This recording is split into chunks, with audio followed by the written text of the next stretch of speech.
13 তারিখকে কেন্দ্র করে নাশকতার যে চক্রান্ত আপনারা দেখেছেন, আমাদের কর্মসূচিতে 8 দল বলেছে যে সারা দেশের আমাদের এই 8টি দলের প্রত্যেকটি শাখায় স্ব-স্ব দলীয় কর্মী জনগণকে নিয়ে এই নাশকতার বিরুদ্ধে তারা রাজপথে অবস্থান করবে।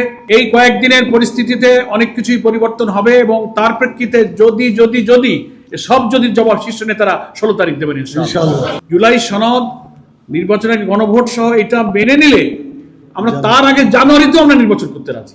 নোট অফ ডিসেন্ট অলরেডি ঐক্যমত্য কমিশন, গণভোটের কোনো বিষয় নয়, 48টি বিষয়ে ঐক্যমত যা হয়েছে সেটি গণভোটে চলে যাবে, কোনো নোট অফ ডিসেন্ট গণভোটের সাবজেক্ট হবে না।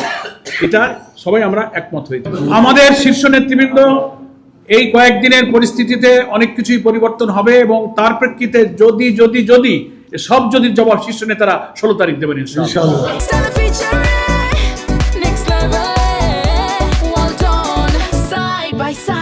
অনৈক্য সেই মুহূর্তে নাশকতা এবং অরাজকতা তৈরি হয়েছে।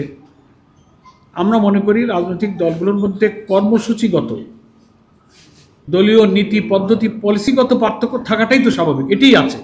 কিন্তু কোনো রাজনৈতিক দলের সাথে আমাদের কিন্তু দ্বন্দ্ব বা বিভেদ বলতে, তিক্ততা বলতে যেটা বোঝায়, আমরা আছে বলে এটা আমরা মনে করি না। জামায়াত ইসলামী সহ এখানে যত 8 দল আমরা আছি, প্রত্যেকটি রাজনৈতিক দলের সঙ্গে যে রাজনৈতিক সৌহার্দ্যপূর্ণ সম্পর্ক আমরা সেটা মেনটেন করে চলছি, আমরা কোনো বিভেদ দেখছি না।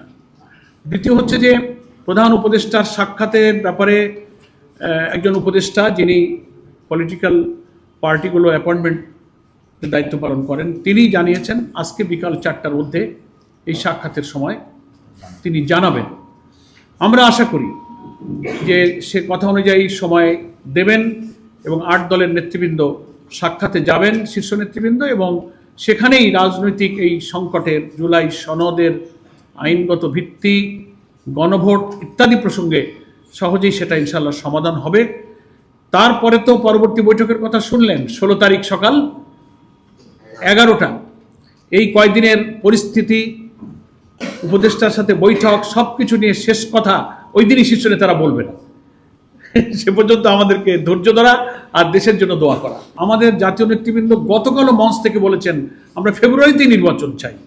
আর কিভাবে বললে ওনারা এটা বিশ্বাস করবেন, সেই ভাষা ওনাদের বলতে হবে। আজকেও আমরা বলছি যে আমরা 12ই ফেব্রুয়ারিতে নির্বাচন চাই। 8 দল এবং আমাদের বাংলাদেশ জামাত ইসলামীর আমির আপনাদের রেকর্ড বলবে যে আমরাই আগামী রমজানের আগে নির্বাচনের দাবি প্রথম আমরাই করেছি সর্বপ্রথম।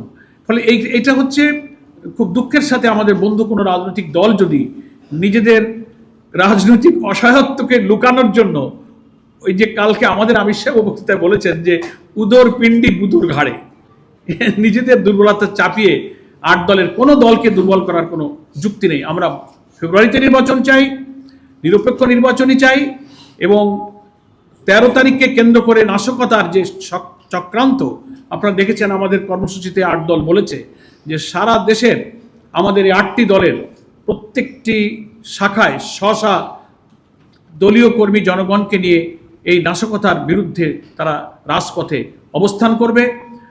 দেশের স্থিতিশীলতা রক্ষার জন্য আমরা মনে করি অন্যান্য রাজনৈতিক দল, বিএনপি সহ প্রত্যেকের, যারা আমরা ফ্যাসিবাদ বিরোধী আন্দোলনে ছিলাম, এটা প্রত্যেকের দায়িত্ব এই দেশকে অশান্তি, ইভেন আপনারা যেটা প্রশ্ন করছেন একটা অজানা আতঙ্কের কথা, 111 সহ নানান অশান্তির কথা, এটা কেউই আমরা কামনা করি না। আমরা ফ্যাসিবাদ বিরোধী আন্দোলনে যারা ছিলাম, আমরা অন্তত এই ইস্যুতে সবাই ঐক্যবদ্ধভাবে আমরা ফ্যাসিস্ট এবং ফ্যাসিস্টদের দোষরদেরকে আমরা কখনোই রাজনীতিতে এই নাশকতার কোনো সুযোগ আমরা দেব না।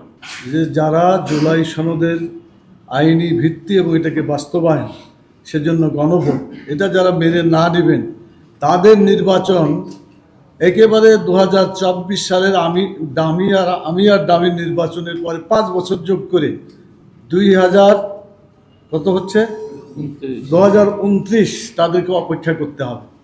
এটা মানলেই আগামী যে নির্ধারিত সময় আমরা দাবি করছি, আমরা সকলে মিলে, ওনারাও দাবি করেছেন, সেটা নির্বাচন হবে।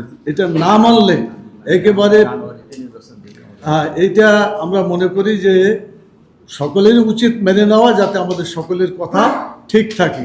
এটার ভিতরে কোনো যদি দ্বিমত কেউ পোষণ করে, তাহলে যারা দ্বিমত পোষণ করছেন তাদের ব্যাপারে জাতির প্রশ্ন সৃষ্টি হবে যে তারাই এই নির্বাচন চাচ্ছেন না। আমাদের নির্বাচন আমরা যে এই ফেব্রুয়ারিতে চাই, এটা বিশ্বাসযোগ্যতা নিয়ে কোনো প্রশ্নের অবকাশ নেই। এমনকি আমাদের নেতারা একথাও বলেছেন, জুলাই সনদ, নির্বাচনের আগে গণভোট সহ এটা মেনে নিলে আমরা তার আগে জানুয়ারিতেও আমরা নির্বাচন করতে রাজি, জানুয়ারিতেও আমরা চাই। তো আমার মনে হয় শেষ